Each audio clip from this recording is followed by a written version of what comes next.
executive director of Stark Fresh, which is a nonprofit not in Cleveland, but in a little farther south in Canton, Ohio, still Northeast Ohio.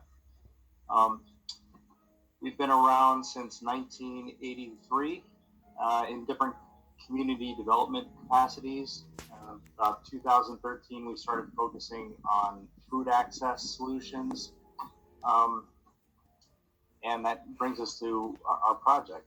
So, for the last 7 years, or the last 6 years, we've operated a mobile grocery market that has gone throughout the county and sold produce and groceries, meats, everything you find in a grocery store, essentially, at really affordable prices to people who have mobility challenges throughout the county. Usually all low income, um, and providing a way for them to get food in a way that they haven't had before. It's usually areas that don't have access to grocery stores, supermarkets. There might be a Dollar General or something like that, maybe a gas station where they can get, a moldy pear or a banana, and then lots of packaged goods, but nothing else. So we're going places, we're providing a solution, and something that we've always had in the back of our mind is, wow, this could work really well in a year-round scenario instead of just a seasonal one, which we have been doing. And so our project is to open a nonprofit neighborhood grocery store.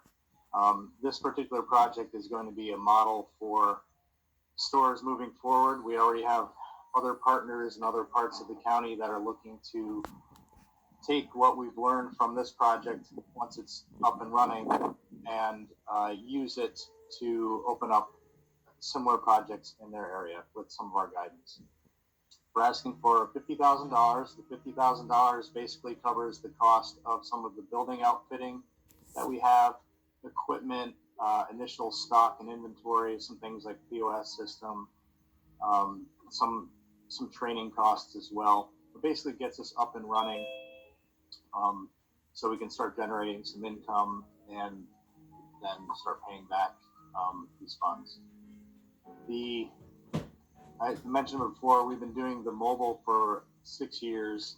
This is really just a brick and mortar extension of it. Everything that we've learned during that time is going to be applied to this project. We're really good at being able to source food not only from our own. We have 3 urban farms that we get a lot of produce from, but we have relationships with all the partners here in the area, all the farmers here in the area. And we also source things non-traditional and traditional wholesale food channels, everything from meats to groceries and produce. So that's allowed us to be able to offer things at really good prices,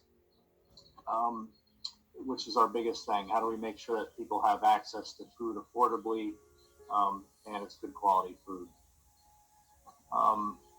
We're best suited to do this because we have been doing it. This is what we've known, what we've been doing for 6 years. Originally started as more of a solution to a farmer's markets not being accessible in areas that are low income here in our area, and turned into really a grocery store on wheels, and has led us to this project. We're projected to be, for us, it's more of it's a little strange because we're a nonprofit and most of the other groups that are pitching tonight are for-profit businesses. So we treat all of our divisions separately. This one will be able to generate enough income and then help with other expenses in our other programs that don't necessarily make money. So a lot of the income that's generated from this offsets some other costs as well, such as shared building costs and overheads and things like that. In 2 years, the thought was after a year of running through this project, we'd be able to have best practices on how we can take this and duplicate it in another area, and then we help with the food supplying to those additional markets. So what we're really trying to do here is show that you don't need a big space or a ton of money to be able to open up a grocery store and have a viable solution for people to be able to access fresh, affordable, healthy foods, or a bag of chips if they want that too. It's a good investment because we've been doing it, and it's needed. Um, that's my pitch. I guess questions. Thank you. Yeah. So, um, thanks for sharing that with us. I would ask, how do you differentiate yourself from local food banks or similar organizations? So food banks don't, at least in our area, don't really work on any sort of systematic structural change. They do a lot of charity, giving out food, where everything that we do with our projects are either removing or reducing barriers for people to be able to self-sustain or to access, use more of the money that they have accessible to them.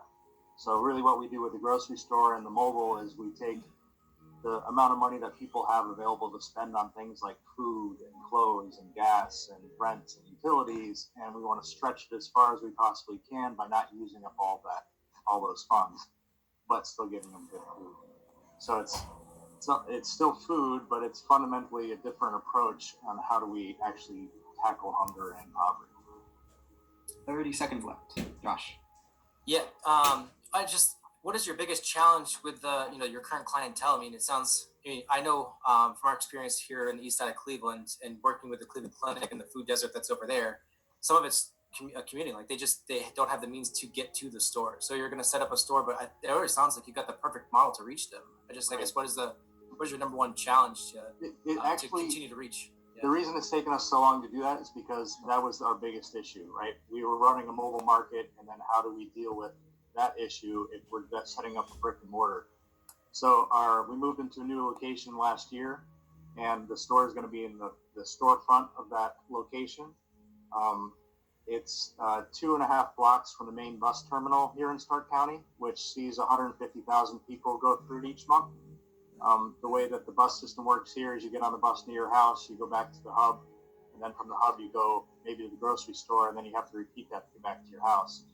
In this case, you can go from your house to the hub, go the 2 blocks, get back to the hub, and then go back home. So it literally cuts out hours of travel time. And the bus company is actually a partner in this program as well. So we've been waiting for the right building, the right opportunity, and we feel like we have it now. Great. Awesome project. Yeah. Thanks. All right. Next, we have Marcus. No, we have